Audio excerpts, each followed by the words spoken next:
Pemirsa, Menteri Hukum Supratman Andi Aktas menyebut pembahasan Kitab Undang-Undang Hukum Pidana atau KUHP dan Kitab Undang-Undang Hukum Acara Pidana KUHAP yang baru melibatkan partisipasi publik. Menurut Menteri Hukum, publik yang dimaksud adalah koalisi masyarakat sipil dan akademisi. Keterlibatan mereka bahkan disebut meaningful participation atau berpartisipasi yang penuh makna. Revisi KUHP sudah dimulai sejak tahun 1963 dan pemberlakuannya dimulai 2 Januari 2026 menjadi sejarah hukum di Indonesia. Ini sudah hasil pembahasan yang sangat intensif bersama dengan Dewan Perwakilan Rakyat Republik Indonesia dan sudah melibatkan partisipasi publik yang sangat luar biasa. Terutama untuk Kitab Undang-Undang Hukum Acara Pidana, teman-teman semua, saya rasa belum pernah ada sejarahnya pelibatan masyarakat yang kita sebut sebagai meaningful participation, sebagaimana halnya yang kita lakukan dalam penyusunan ataupun pembahasan Kitab Undang-Undang Hukum Acara Pidana. Hampir seluruh fakultas hukum seluruh Indonesia itu kita libatkan dalam dan kita dengar masukannya. Dan demikian pula halnya dengan masyarakat sipil, koalisi masyarakat sipil. Serupa dengan pengesahan KUHP baru yang dinilai tidak membatasi berdemokrasi. Maksud pasal 256 KUHP tentang demonstrasi wajib memberitahu polisi, bukan meminta izin. Pemberitahuan diperlukan agar polisi bisa mengatur lalu lintas saat demonstrasi atau pawai digelar. Diharapkan aksi massa tidak mengganggu, melanggar atau mengurangi hak pengguna jalan lainnya. Sanksi hanya dikenakan ke penyelenggara atau penanggung jawab aksi massa yang berujung kericuhan dan tidak memberitahu polisi. Mengapa harus diberitahukan kepada pihak yang berwajib? Tugas pihak yang berwajib itu bukan melarang dilakukan demonstrasi, tetapi pihak berwajib itu dalam hal ini adalah polisi untuk mengatur lalu lintas supaya hak pengguna jalan lain itu tidak dilanggar. Itu intinya. Rupa-rupanya pasal itu tidak dibaca secara utuh. Jadi kalau saudara-saudara perhatikan pasal 256 itu, kalau saya penanggung jawab demonstrasi, saya memberitahu kepada polisi, timbul keonaran dari demonstrasi itu, saya tidak bisa dijerat pidana. Karena saya sudah memberitahu. Kalau saya tidak memberitahu, tidak terjadi kerusuhan, juga tidak bisa dijerat. Jadi pasal itu, bahasanya itu adalah diimplikasi, jika dan hanya jika. Jika tidak memberitahu dan menimbulkan keonaran. Cuman yang baca itu kan kadang-kadang tidak baca utuh. Kalau dia baca utuh tidak paham terus komentar. Nah, itu yang bahayanya di situ. Pemirsa, pemerintah menyebutkan bahwa KUHP dan KUHAP yang baru dari dan untuk masyarakat. Bagaimana respons koalisi masyarakat sipil dan analisis dari pakar hukum pidana? Mari sama-sama kita berdiskusi bersama narasumber yang sudah hadir di studio dan juga melalui Zoom adalah Wakil Ketua Bidang Advokasi dan Jaringan dari Yayasan Lembaga Bantuan Hukum Indonesia atau YLBHI, Arief Maulana. Dan juga melalui Zoom kita terhubung dengan pakar hukum pidana Universitas Trisakti, Abdul Fikar Hajar. Selamat malam Mas Arief, apa kabar? Selamat malam Mas Doni. Bang Fikar, apa kabar? Sehat?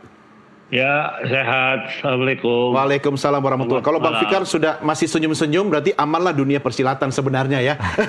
Tapi saya ke Mas Arief dulu nih Bang Fikar. Ya. Tadi kata Menteri Hukum, meaningful participation. Cie-cie. Saya bingung maksudnya apa. Ada terlibatkan nggak prosesnya? Saya kira itu klaimnya pemerintah. Oh, oke. Yang kita sampaikan adalah mereka melakukan meaningful manipulation. Ya. Jadi memang betul masyarakat diundang, masyarakat kemudian dihadirkan untuk RDPU, tetapi masukan, kritik, catatan masyarakat tidak diakomodir. Oke, didengar iya, diakomodir tidak. Tapi tidak diakomodir. Padahal kalau kita bicara apa yang disebut dengan prinsip meaningful participation pasca putusan Mahkamah Konstitusi yang membatalkan Omnibus Law Cipta Kerja ada 3 hal yang mesti dipenuhi oleh negara dalam konsep pembentukan peraturan perundang-undangan yang mana inilah yang disebut dengan prinsip meaningful participation. Pertama adalah hak masyarakat untuk didengar pendapatnya, masukannya, kritiknya, catatan-catatannya harus betul-betul disimak dengan seksama oleh pemerintah. Dan untuk itu harus ada hak atas informasi. Rancangan undang-undangnya harus disebarluaskan, naskah akademiknya bisa diakses secara mudah. Itu pertama. Itu aja tidak terpenuhi. Loh, Anda Ya, kan jadi informasinya punya itu hak baru untuk didengar kan? Iya, Didengar iya, tapi tidak berhak untuk memaksakan diikuti begitu. Iya, tapi ini ingat yang kedua dan ketiga, ya hak masyarakat selain kemudian didengar masukannya adalah dipertimbangkan masukannya. Dan yang ketiga ini yang paling penting, indikator dipertimbangkan itu adalah ketika diterima dijelaskan kenapa diterima, ketika ditolak juga diberikan penjelasan masyarakat kenapa ditolak. Ini yang tidak ada. Dan kita bisa cek di berbagai media banyak catatan kritik masyarakat dan penolakan masyarakat terhadap pengesahan rancangan Kitab Undang-Undang Hukum Acara Pidana yang tadi dikatakan ini super sangat Meaningful participation. Jadi Saya kira ditolak atau tidak. diterima tetap ada reasonnya. Iya, harus ada reasonnya dan harus diingat tadi syarat pertama adalah hak atas informasi. RKUHP ini ketika dibahas, Mas Doni, draftnya itu baru dibuka, ya, itu di bulan Juli setelah diprotes masyarakat, ya, dan di ujung setelah mau disahkan. Jadi hari mau disahkan 18 November, saya ingat betul itu ya. Baru kemudian dibuka. Ini yang mau kita sahkan. Kita juga pernah bahas soal itu kan di Begitu. sini kan. Nah, kita pernah bahas. Ini betul-betul ya menabrak lah aturan main. Dan yang ketiga apa yang Anda partisipasi kritisi? bermakna. Saya kira kemudian kalau rancangan undang-undang itu dibentuk secara ugal-ugalan lah, bisa dibilang mengabaikan partisipasi bermakna, ya kita akan lihat formilnya atau prosesnya saja keliru, salah, ya bagaimana hasilnya. Nanti kita bisa diskusikan lebih mendalam soal itu. Oke, saya ke Bang Fikar dulu. Kata ugal-ugalan dipilih oleh Mas Arief nih. Bang Fikar, catatan Anda? Ya, saya kira gini, meaningful participation itu kan sebenarnya proses gitu sebenarnya ya. Itu ada di wilayah proses dan ujungnya adalah kalau dia pendapatnya ditolak maka harus ada argumennya, ada alasannya, atau kalau diterima dia masuk nggak usah karena memang dia masuk umpamanya alasannya seperti itu.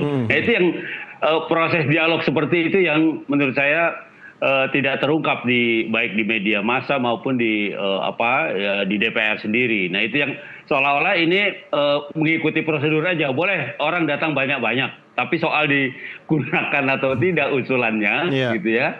Itu yang kemudian sepenuhnya menjadi otoritas dia gitu. Padahal di dalam pengertian meaningful itu, meaningful kan partisipasi yang berarti gitu ya kan. Artinya mewarnai gitu. Harusnya ada mewarnai dari produk legislasi itu. Nah, mestinya itu yang harus dijelaskan oleh DPR.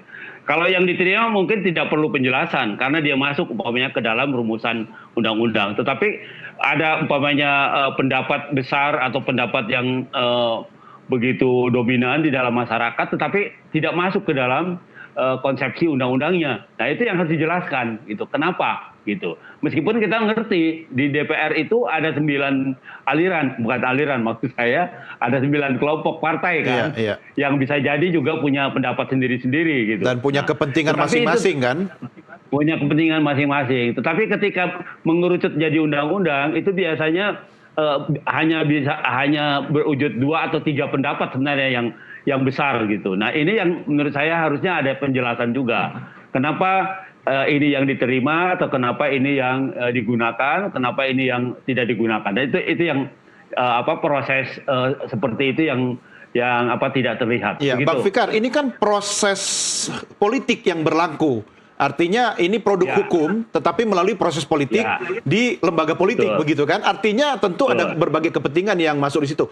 Oke lah, misalnya DPR, pemerintah sudah merekam, ya, membahas, mempertimbangkan masukan dari Mas Arief dan teman-teman masyarakat sipil lainnya. Tetapi pada akhirnya kepentingan politik yang berkuasa di atas hukum. Anda setuju nggak soal itu? Iya, memang betul proses politik itu adalah pertarungan kepentingan gitu sebenarnya, iya kan? Pertarungan kepentingan.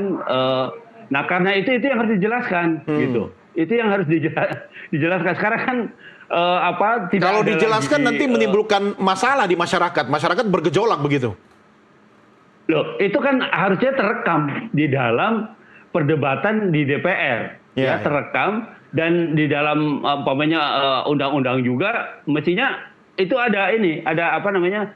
Menurut saya ada satu forum tersendiri yang orang bisa melihat gitu. Oh, ternyata ini adalah hasil dari perdebatan ide-ide yang masuk ke DPR tuh ini. Iya, Gitu. iya. Nah, dan hasilnya seperti ini. Itu orang bisa melihat semua. Mestinya itu terbuka gitu. Nah, karena itu kemudian orang merasa apa namanya? Kalau bahasa Jawa itu diwongke gitu Iya, ya. iya. Artinya Ya, tapi Bang Fikar, ngapain harus ada proses seperti itu terbuka, diketahui oleh masyarakat? Bisa saja mungkin undang-undangnya sudah jadi, tinggal ketok palu. Ya, ya bisa jadi seperti itu. Tapi kan juga tidak lepas dari argumen kan. Kenapa Ya. ini yang digunakan gitu? Kan pasti ada argumennya gitu. Ada alasan-alasannya gitu. Ya. Artinya alasan ini harus bisa juga bukan mengalahkan, maksud saya melebihi dari masukan-masukan yang dibawa oleh masyarakat gitu. Ya. Mengapa ini tidak diterima, ini yang masuk? Nah, itu yang maksud saya proses itu. Kan tidak harus dipaksa masuk gitu. Iya, Tetapi iya, iya. Yang penting reasonnya ya. Iya. Tapi Bang Fikar Nah, diundang itu. nggak? Sempat hadir nggak? Atau diajak untuk diskusi nggak? Seperti Mas Arief? Saya nggak usah lah, saya ngomong aja di lewat media dan sebagainya udah cukup gitu. Oke, Mas Arief gimana komentarnya? Iya, saya kira tadi Bang Fikar sudah menjelaskan bahwa oke, ini proses politik. Tetapi kita itu kan negara hukum demokratis ya, Mas. Iya. Jadi politik pun harus Anda tunduk percaya itu? pada aturan hukum. Lah, teorinya begitu. Kita belajar di fakultas Sorry. hukum begitu. Saya harus hati-hati kalau satir Iya. sekarang ya. Benar. Jadi aturannya memang begitu. Makanya politik itu kalau tidak tunduk pada aturan hukum, tidak tunduk pada prinsip-prinsip negara hukum demokrasi, akhirnya ada otoritarian. Iya, iya. Dan itu yang kita khawatirkan. Dan Termasuk demokrasi itu yang- berisik ya. Iya, itu yang kenapa kemudian demokrasi itu berisik, masyarakat itu kemudian berhak untuk berpartisipasi dalam bentuk apapun itu. Demonstrasi, menyampaikan pendapat melalui opini tulisan, bahkan kemudian menyampaikan pandangan melalui orasi-orasi ilmiah dan lain sebagainya. Itulah indahnya demokrasi. Iya, Jadi iya. ada check and balances untuk politik, karena politik itu kecenderungannya kan memang Iya. menguasai ya, dominasi dan itu yang kemudian kita cegah dalam prinsip demokrasi, dan itu yang tidak terjadi dalam penyusunan kitab Ini undang-undang kan sudah hukum acara berlaku. pidana. Dari apa yang Anda lihat sekarang ini dan sebelum kemudian ketok palu, sebelum berlaku ya kan, Ya. apa perbedaan besar yang sangat signifikan yang menurut Anda, wah ini danger ini? Oke, Mas Doni, ini kita bicara hukum acara pidana ya, Iya, iya. bukan hukum pidananya Iya, ya. iya. Ya. KUHAP ya? Ya, di Ya. kitab undang-undang hukum acara pidana. Jadi di dalam Undang-Undang Nomor 8 Tahun 81 atau kitab undang-undang hukum acara pidana yang lama, ini kan kita anggap sudah usang. Kita anggap tidak kompatibel dengan kebutuhan perlindungan hak asasi manusia, hak warga negara hari ini. Makanya kemudian harus direvisi. Dan kenapa kemudian pemerintah menganggap harus buru-buru nih merevisi KUHAP sebagai aturan main penegakan hukum? Karena ada KUHP Iya. atau Kitab Undang-Undang Hukum Iya. Pidana yang berlaku Yang di sudah Januari direvisi juga, kan? yang sudah direvisi setahun sebelumnya menjadi Undang-Undang Nomor 1 Tahun 2023. Nah, di dalam aturan main ya penegakan hukum pidana yang disebut dengan hukum acara pidana atau KUHAP itu, kalau yang lama ini banyak memberikan ruang-ruang diskresi kepada aparat penegak hukum, mulai dari kepolisian, kejaksaan sampai pengadilan ya, dalam kemudian mengadili masyarakat. Ya. Jadi hak-hak masyarakat itu minimalis lah, bisa dibilang begitu. Ya. Nah, harapannya kan memperbaiki apa yang kurang. Tapi yang aneh justru adalah masalahnya adalah banyak kewenangan aparat penegak hukum yang besar yang mestinya dibatasi, dikontrol di dalam hukum acara yang baru. Seperti polisi? Ya, seperti kepolisian kalau mau melakukan penyelidikan, Ya. penyidikan, ya khususnya menempuh upaya paksa mulai dari menangkap, Iya. menahan, menyita, menggeledah, itu kan diatur secara rigid. Ya. Ya, Sekarang kemudian tangkap dulu boleh kan? Bisa diuji di pra-peradilan begitu ya. Ini banyak bolongnya dulu. Harapannya kan diperbaiki, Mas. Iya, iya. Bukannya kemudian diperbaiki, justru ditambah banyak bolongnya.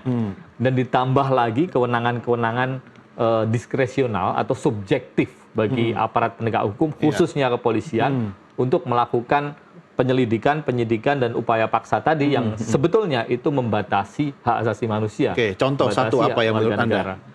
Yang kemudian mungkin paling berbahaya ya, di antara yang lain, banyak yang berbahaya, tapi satu misalkan ya yang ditanya, itu adalah soal penyelidikan. Ya. Penyelidikan itu adalah tindakan kepolisian untuk mencari ada tidaknya tindak pidana. Jadi banyak peristiwa di luar sana di masyarakat, tapi belum tentu ada peristiwa pidananya. Iya, iya. Ya. Dan di situ baru kemudian ditentukan, kalau ada tindak pidananya baru ditentukan ini pelakunya, ini korbannya, ya, ini saksinya. Itu sudah masuk kemudian dalam tahap penyidikan. Iya. Tapi kalau dalam tahap penyelidikan, sekali lagi, penyelidikan, ini masih dicari. Ini ada tindak pidananya atau tidak. Jadi belum ada pelakunya siapa, belum ada korbannya siapa. Tetapi di tahap penyelidikan ini, kepolisian sudah bisa melakukan apa yang disebut restoratif justice. Yang sederhananya adalah perdamaian. Ya, mendamaikan sesuatu yang sebetulnya belum ada kasusnya. Iya. Nah, ini potensi untuk adanya bisnis perkara. Oh. Nah, itu di tahap penyelidikan nih. Menurut Anda ini ruang terbuka untuk memberi keuntungan bagi APH? Untuk memberikan keuntungan bagi APH. Penyalahgunaan kewenangan. Ya, penyalahgunaan kewenangan. Tentu tidak menguntungkan atau membantu bagi masyarakat. polisi khususnya karena terlalu banyak kasus-kasus yang harus diselesaikan sehingga membuka ruang ya dalam tanda, saya nggak tahu diksi yang paling tepat apakah kompromi atau jual beli perkara. Tidak boleh, Mas. Nggak boleh. Restoratif justice itu Kan baru belum boleh sidik. di tahap sidik. Ini belum ada tindak pidananya. Jadi Yakin dulu kalau ini pidana ya. iya, bisa kemudian melahirkan tindak pidana. Jadi merekayasa kasus. Iya. Ini akan dimungkinkan itu. Mungkin dengan harapan Iya. kita memiliki polisi yang punya kemampuan menerawang lebih jauh sebelum sidik sudah. Tidak boleh seperti itu. Nah, yang menarik adalah di tahap penyelidikan lagi. Oke. Ini sudah diberikan kewenangan kepada kepolisian untuk mengamankan keterangan dan juga alat bukti yang pada ujungnya adalah upaya paksa, penyitaan. Iya, Dan iya, penyitaan boleh dilakukan tanpa izin pengadilan. Kalau dirasa perlu dengan alasan subjektif oleh polisi. Belum lagi kemudian punya kewenangan di tahap penyelidikan yang belum ada tindak pidananya melakukan apa yang disebut dengan pembelian terselubung. Jadi penjebakan, ya. Yang sebetulnya ini banyak dilakukan di kasus-kasus narkotika karena dasar hukumnya memang di Undang-Undang Narkotika. Tetapi ini dimungkinkan, ya dalam tanda petik dimungkinkan, begitu ya untuk kasus-kasus yang lain. Yang lagi-lagi ini berbahaya bagi kemudian lahirnya rekayasa Siapa yang kasus dan lain paling sebagainya. diuntungkan? Kalau kita melihat ya di dalam Kitab Undang-Undang Hukum Acara Pidana, mulai dari kewenangan kepolisian, kejaksaan, ya dan bahkan juga pengadilan, Mahkamah Agung dalam konteks ini, yang diuntungkan itu justru adalah aparat penegak hukum. Kenapa? Karena kewenangannya ditambah begitu luar biasa, ya, tapi kontrolnya adalah diperlemah. Ya. Jadi, padahal masalah awal di Kitab Undang-Undang Hukum Acara Pidana kita mestinya adalah menambah kekuatan kontrol terhadap APH supaya mereka bekerja secara transparan, akuntabel, profesional, sehingga tugas aparat penegak hukum itu melakukan penegakan hukum, ya. Proses peradilan itu betul-betul menghadirkan keadilan bagi masyarakat, bukan justru menciptakan ketidakadilan dan ketakutan bagi masyarakat. Oke. Nah, ini yang terjadi. Ini menarik ya. Tapi ini juga sebenarnya membuka ruang politik yang sangat lebar sekali ya, karena ini produk politik dan hukum gitu. Bang Fikar, khusus soal aparat penegak hukum kita, apa catatan Anda? Ya, saya kira itu tadi yang seperti yang Arif katakan. Pidana itu kan sebenarnya prosesnya yang menentukan itu di penyelidikan gitu. Karena disitulah yang menentukan apakah ada peristiwa pidana atau tidak gitu. Nah karena itu betul tadi kata Arif. Di situ rawan sekali ada jual beli perkara sebenarnya.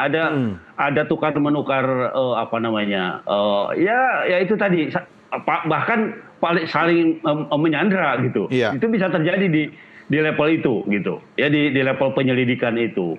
Nah karena itu sebenarnya kalau di penyidikan ada institusi pengawasannya, yaitu umpamanya melalui keberatan terhadap atasan, melalui pra-peradilan gitu ya, atau upaya lain, pengawasan upaya lain. Nah mestinya di tingkat penyelidikan ya, karena konsekuensi dari aparatur penyelidik ini sudah diberikan kewenangan upaya paksa, maka juga menurut saya itu ada pengawasan juga di situ. Pengawasan kontrolnya itu harus ada juga sebenarnya gitu. Nah, kalau sekarang kan pra-peradilan itu hanya bisa di tingkat penyidikan. Di penyelidikan tuh belum, karena di situ dianggap masih mencari peristiwa gitu. Ya, tetapi di dalam KUHP yang baru itu justru di penyelidikan seperti Arief katakan tadi memberikan kewenangan yang terlalu besar kepada penyelidik gitu. Seolah-olah dia sudah menjadi penyidik. Betul. Dan tidak ada yang mengawasi. Jadi dia sangat leluasa sekali, Bang Fikar. Betul. Jadi saya curiga gini, Bang Fikar, jangan-jangan ini semua pesanan dari legislator yang dia sudah curiga bisa-bisa kena penyelidikan. Jadi jangan sampai legislator ini yang membuat undang-undang kita ini masuk ke tahap sidik gitu loh. Jadi ada ruang negosiasi di tahap penyelidikan. Ya sangat mungkin gitu.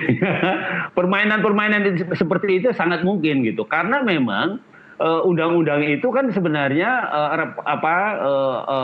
representasi dari pendapat publik kan sebenarnya, keinginan publik gitu. Kemudian diwujudkan dalam satu undang-undang gitu. Nah, bisa jadi ada manipulasi gitu seperti itu. Ada kepentingan-kepentingan yang masuk seperti itu. Nah, sehingga ya itu tadi terjadi yang tadinya di penyelidikan itu tidak ada upaya paksa, ya. Karena itu kalau dulu sebelum KUHP yang baru ini, polisi hanya bisa mengundang orang gitu ya. Undangan kan volunteer, sukarela, ya kan. Namanya undangan, kita diundang, bisa tidak gitu. Tetapi nampaknya ketika diberikan kewenangan upaya paksa di tingkat penyelidikan, maka itu menjadi memaksa. Iya, undangan gitu. Harus hadir gitu kan. Iya. Nah, artinya ada double sebenarnya di penyelidikan sudah menjadi lembaga seperti penyidikan, kemudian ditambah di penyidikan. Itu yang menurut saya yang menjadi rancu di situ. Kita mungkin prasangka baik aja, Bang Fikar. Polisi kan paling nggak suka di PHP-in, undang-undang orang, ya kan, nggak datang gitu. tapi ini kan barang sudah jadi ya, ini sudah diberlakukan juga. Solusi yang paling konkret menurut Bang Fikar adalah harus ada pengawasan di tahap penyelidikan, begitu. Dan kalau iya, siapa yang melakukan? Secara institusional ada Kompolnas sebenarnya. Tapi Kompolnas, Bang Fikar yang benar. Berdasarkan kenyataannya kurang efektif itu lembaga. Karena dia sepertinya untuk ada saja kehadirannya. Yang penting ada. Untuk hanya ada saja. Yang penting ada gitu. Tidak sampai pada teknis seperti itu gitu. Nah, mestinya di tingkat penyelidikan pun ada lembaga pengawasannya gitu. Umpamanya tidak mustahil ada terobosan baru, umpamanya di penyelidikan juga teman-teman bisa mengajukan pra peradilan, walaupun bisa diduga juga akan tidak diterima karena masih penyelidikan kan, masih belum ada upaya. Tetapi ketika sudah ada upaya paksa di tingkat penyelidikan, menurut saya itu menjadi sah saja gitu. Pra peradilan itu bisa diajukan karena menguji itu tadi, menguji upaya paksa yang diterapkan di tingkat penyelidikan. Begitu, Mas. Seharusnya sih kalau itu dilakukan pada tahap penyelidikan, kalau saya sih prasangka baik Mas Arief ya, kita harus yakin aja bahwa polisi itu memang punya keyakinan benar. Berarti dengan profesionalis polisi dia yakin pada saat tahap penyelidikan ini kasus ini pasti. Saya kira justru tidak, Mas. Ketika penyelidikan tapi rasa penyidikan itu adalah membuka ruang penyalahgunaan kewenangan. Ya, karena rumusnya penyalahgunaan kewenangan itu mirip dengan rumus korupsi. Apa itu? Yaitu adalah monopoli kewenangan, tapi minus transparansi akuntabilitas. Dan itu yang terjadi di KUHP sekarang. Nah, dan sebetulnya bukan hanya di tahap penyelidikan saja, Mas. Jadi di KUHP baru ini kepolisian menjadi penyidik utama. Dia akan membawai penyelidik dan PPNS, termasuk penyelidik khusus, begitu ya. Betul. Dan juga penyidik. Ya, jadi semua itu harus izin polisi sekarang. Ya, dan kewenangannya begitu besar sekali. Dikecualikan hanya KPK, kemudian juga Kejaksaan, dan satu lagi TNI AL kalau nggak keliru ya. Dan yang menarik adalah Komnas HAM itu penyelidik, Mas. Berdasarkan Undang-Undang 39 tahun 99 untuk kejahatan HAM berat. Iya. Nah, itu akan di Tapi bawah. kan HAM berat pengecualian kan? Tidak ada pengecualiannya. Oh ya? Tidak ada Berarti di bawah pengecualiannya. polisi juga dong? Jadi persoalan juga, ya kan? Oh. Nah, itu baru yang dua soal penyidikan. Jangan-jangan banyak polisi-polisi Di oknum yang KUHP, melanggar ya. HAM berat nih? Nah, belum lagi masalah-masalah yang lain yang saya kira mungkin di kejaksaan deh, geser misalkan Oke. ya. Di kejaksaan. Itu ada yang namanya perjanjian untuk penundaan penuntutan. Untuk korporasi yang melakukan tindak pidana atau kejahatan, itu bisa dilakukan penundaan. Sekali lagi negosiasi. Dalam jangka waktu Jadi ada diatur? Ada ruang-ruang negosiasi yang dibuka untuk kemudian penyelesaian kejahatan. Dan ini korporasi loh. Oke. Ya, Oke. yang itu jelas tidak menguntungkan warga negara. Tapi sekarang saya harus dan lain bernegosiasi lagi. dengan Ya. Mas Arief dan Bang Fikar untuk kita rehat dulu ya. Oke. Masih banyak pasal-pasal yang menarik untuk kita diskusi, tapi setelah yang satu ini ya. Pemirsa, kami segera kembali sesaat lagi.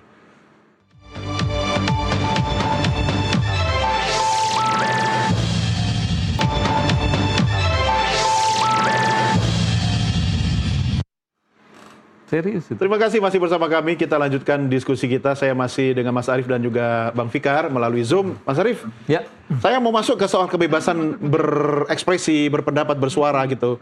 Ya, karena menyangkut pekerjaan dan masa depan saya juga. Apa yang bisa Anda sampaikan soal yang paling tidak tanda petik ini agak mengerikan gitu loh. Iya. Oke. Kita sudah bergeser ya Mas. Ya, geser dulu deh, karena tadi nggak akan selesai tuh. Tadi bicara APH. hukum acara pidana, Ya, aturan main Oke. penegakan hukum. Sekarang bicara apa yang disebut dengan tindak pidana atau kejahatan Ya. itu ya di dalam Kitab Undang-Undang Hukum Pidana. Ya. Pasal-pasal yang saya kira ini berbahaya bagi kebebasan sipil. Ya, termasuk kemerdekaan pers ya Mas ya. Itu banyak ya, ada beberapa di Deg-degan Kitab nih saya. Undang-Undang Hukum Acara Pidana yang sebetulnya sudah disahkan di tahun 2023. Iya, betul. Ya, dan baru berlaku 2 Januari kemarin. Ini kado tahun baru kita. Iya. Ini adalah Kitab Undang-Undang Hukum Pidana yang memang ya saya kira menjadi babak baru ya bagi demokrasi di Indonesia. Apakah ini masih betul-betul demokratis atau sebetulnya tidak begitu ya. Jadi beberapa pasal misalkan tentang penyerangan harkat martabat presiden dan wakil presiden. Kemudian itu diatur di pasal 218, 219. Kemudian ada pasal 240, 241 terkait dengan penghinaan terhadap lembaga negara yang di dalamnya itu masuk presiden, ya, DPR, DPD, MPR, MA dan juga MK. Ya. Jadi ada 2 pasal Lembaga itu. tinggi negara Kemudian semua ada pasal satu lagi soal ancaman pidana bagi masyarakat yang menyampaikan unjuk rasa, pawai dan juga demonstrasi tanpa pemberitahuan. Nah, terus kemudian ada lagi juga pasal mengenai kohabitasi yang bisa dipidana atau kumpul kebo yang kemudian bisa dipidana, ini masuk ke wilayah privat. Ada juga pasal soal pengakuan terhadap hukum yang hidup di dalam masyarakat. Artinya ini hukum yang tidak tertulis, yang kemudian diakomodir di dalam hukum acara pidana yang memang nanti pada akhirnya menimbulkan ketidakpastian hukum. Tapi ini tonnya positif dong. Nah, ini hukum hidup di satu sisi positif, di sisi lain nanti dalam penerapannya bisa akan menimbulkan masalah. Oke. Ya. Dan juga pasal soal beberapa pasal yang lain, misalkan soal penodaan agama dan lain sebagainya. Tapi yang menarik mungkin kita bahas yang 3 di awal tadi, Mas. Ini karena penting sekali. Kami harus mengatakan bahwa pasal ini kemudian diatur kembali ini patut dipertanyakan karena sudah dibatalkan oleh Mahkamah Konstitusi. Ya, sebelumnya pasal ini diatur di dalam KUHP yang lama, ya, dan sudah dinyatakan inkonstitusional karena dianggap ini akan kemudian membatasi ya kemerdekaan berpendapat dan juga berekspresi masyarakat, khususnya ketika mengkritik pemerintah. Kenapa MK pada saat itu kemudian membatalkan pasal terkait penghinaan presiden wakil presiden? Karena KUHP lama itu kan sebetulnya peninggalan kolonial. Iya, betul. Ya, makanya pemerintah dan DPR mengatakan revisi KUHP itu tujuannya salah satunya adalah dekolonialisasi. Artinya meninggalkan praktek-praktek kolonial. Tapi yang terjadi justru rekolonialisasi. Ketika Maksudnya kemudian kita lebih kolonial dibanding penjajah dulu. Iya, bisa dibilang seperti itu. Ketika kemudian menghidupkan kembali Awas lo kena pasal yang sudah dianggap inkonstitusional ya Mas ya oleh Mahkamah Konstitusi yang putusannya itu final and binding, artinya sudah berkekuatan hukum final dan mengikat.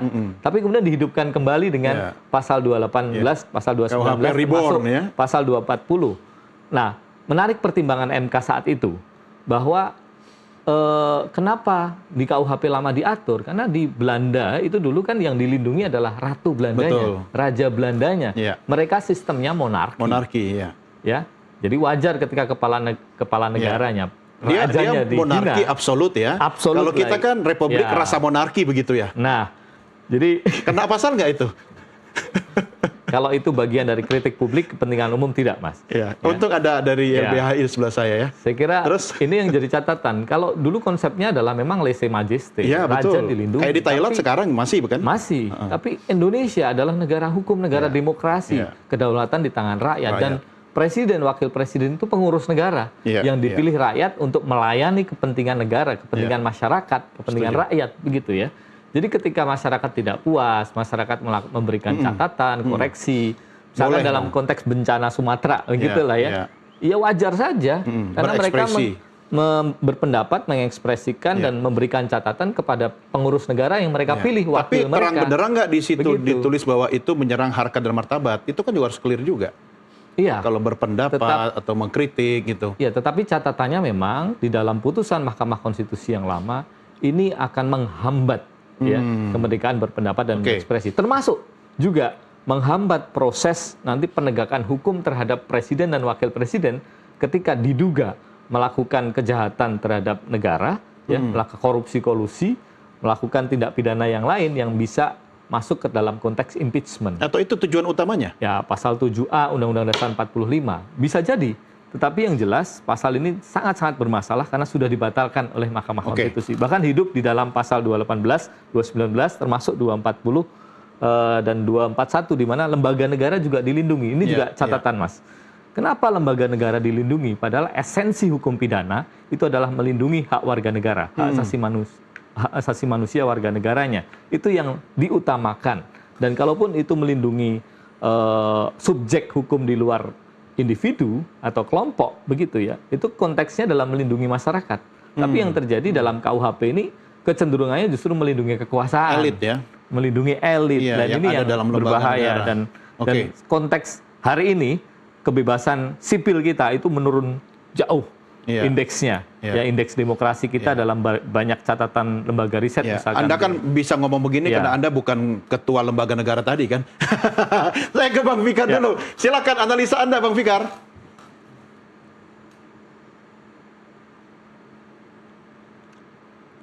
Suaranya masih di mute kayaknya.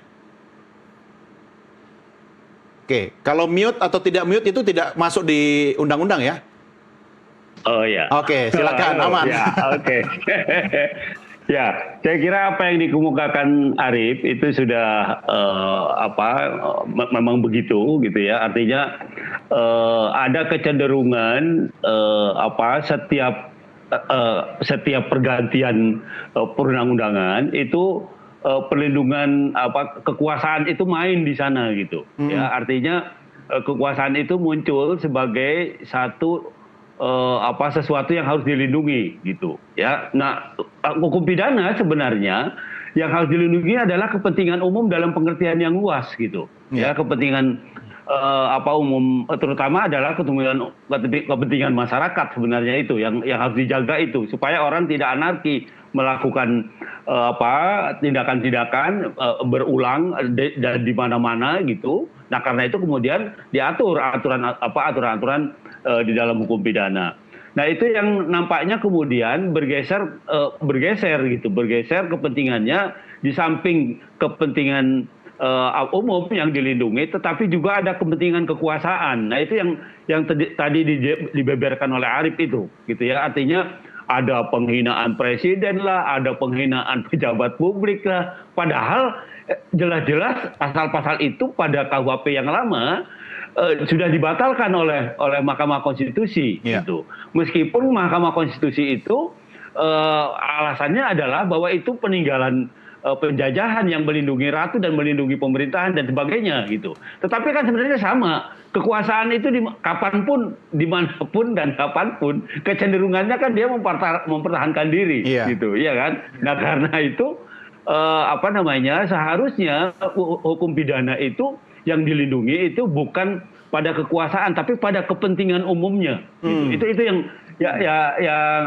pergeseran yang kelihatan seperti itu. Nah, karena itu kemudian seharusnya juga diperbanyak lembaga pengawasannya gitu. Jadi umpamanya kalau sekarang kita kenal di dalam hukum acara pidana itu ada pra peradilan gitu ya, dan itu juga hanya dibatasi pada tingkat penyidikan gitu ya. Tetapi di penyelidikan itu nggak ada kontrolnya sebenarnya. Itu yang tadi saya bilang, seharusnya di tingkat penyelidikan juga ada institusi pengawasannya secara resmi gitu. Ya, Bang Fikar, khusus soal ini, menyerang harkat dan martabat kepala negara. Bukankah seharusnya ada penjelasan dulu yang dimaksud martabat itu apa gitu, indikatornya apa, sehingga ruang lingkupnya juga jelas. Jangan-jangan nanti setiap orang kemudian mengkritik atau menyampaikan pendapat yang kemudian kepala negara atau presiden atau wakil presiden merasa tidak suka gitu kan, itu dianggap sebagai penyerang harkat martabat kepala negara. Komentar Anda? Nah, itu yang harusnya diperjelas gitu ya. Karena apa? Karena penghinaan presiden itu sebenarnya kan, presiden itu kan lembaga sebenarnya. Iya kan, institusi. Betul. Presiden, wakil presiden, menteri atau jabatan-jabatan publik itu lembaga sebenarnya. Yang menurut saya sih dia bukan yang bisa dihina itu orang. Yang bisa dihina itu manusia gitu. Yang bisa dilakukan pemidanaan itu manusia gitu. Tetapi ketika dia institusi, seharusnya tidak harus diatur seperti itu, gitu ya. Artinya boleh saja orang berekspresi menyatakan A, B, C dan sebagainya, gitu.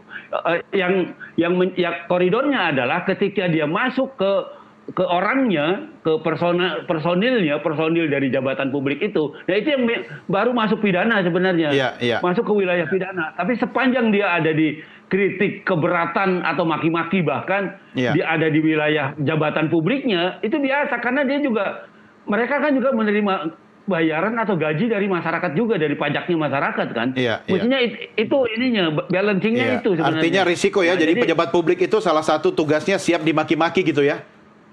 Betul, mestinya begitu gitu. Yang nggak boleh dimaki itu orangnya. Orangnya gitu. Jadi pribadi orangnya. Kalau jabatannya sah-sah saja. Mungkin nanti harus ditambahkan tuh dalam sumpah dan jabatan pejabat publik ada satu klausul siap untuk dikritik dan dimaki oleh publik yang menggaji dia gitu kan. Bang Fikar dan Mas Arief, ya, saya akan memberikan satu pertanyaan closing buat Anda berdua. Ini barang sudah jadi. Ya, sudah diberlakukan. Ya, mau bagaimana ya? Nggak mungkin juga dibatalkan gitu kan. Nah, apa yang bisa Anda sampaikan kepada kita masyarakat biar nggak masuk jebakan Batman, dan mereka lah para pembuat dan pelaksana undang-undang ini, Bang Fikar? Ya, yang pertama, mekanisme yang konvensional kan memang sudah ada, namanya pra peradilan itu ya.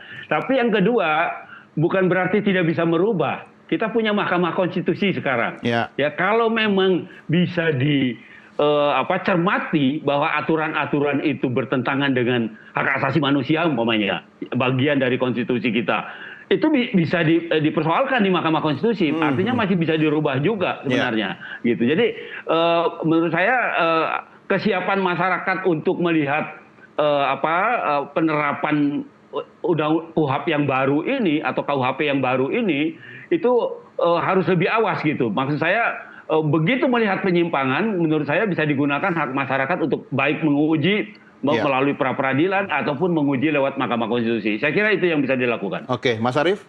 Iya, saya pikir jangan sampai ya undang-undang yang baru ini, 2 KUHP maupun KUHP itu membuat kita warga negara itu takut untuk berpendapat, berekspresi, mengkritik pemerintah. Itu yang paling penting. Ini dialog sekarang aja udah agak takut-takut. Iya, kita sudah sensor ya. Dan ketika kemudian kita tahu bahwa ini sudah berlaku ya, tadi Bang Fikar sudah mengatakan kita bisa melakukan judicial review. Tapi sebetulnya pemerintah dan DPR itu bisa kemudian menarik ya undang-undang yang bermasalah ini. Khususnya untuk KUHP. Kami di LBHI ini kan berkoalisi dengan teman-teman masyarakat sipil yang lain.